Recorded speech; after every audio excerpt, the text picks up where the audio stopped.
Foudre qui reprend l'avantage sur le plat. À 2 longueurs derrière, galope maintenant le 10 Don Simon, associé à Nathalie de Souterre. Le 12 Fugé du Pécos est en 4e position. Sencha vient juste derrière. Nous avons ensuite Verlaine Malpique, le numéro 2, Vinou de Bellevue, le 9, venant en léger retrait.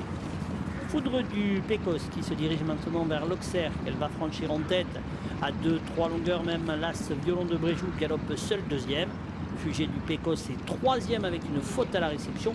Son jockey est bien encore en course. La 4e place pour Don Simon qui revient en dedans. Hydrogène toujours bien placé. Le Bullfinch, Foudre du Pécos, toujours suivi de l'As Violon de Bréjou.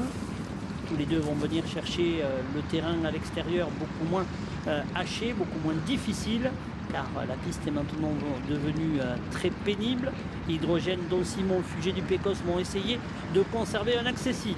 Foudre du Pécos qui va se diriger vers le petit Open Ditch, l'avant-dernière difficulté du parcours, même si elle biaise un petit peu sur sa droite. Violon de Bréjou est toujours suivi par le numéro 7 Hydrogène à plusieurs longueurs, le 12 Fugé du Pécos. Jonathan Plouganou-Ancel sur Foudre du Pécos va rentrer en tête dans la ligne d'arrivée.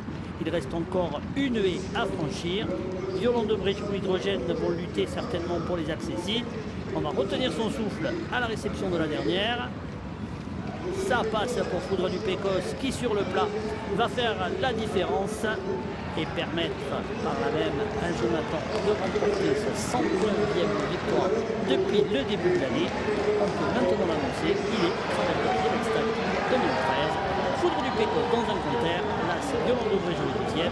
Le 7 Hydrogène prendra la 3e place aux dépens de Verlaine Malpique qui va s'assurer la 4e.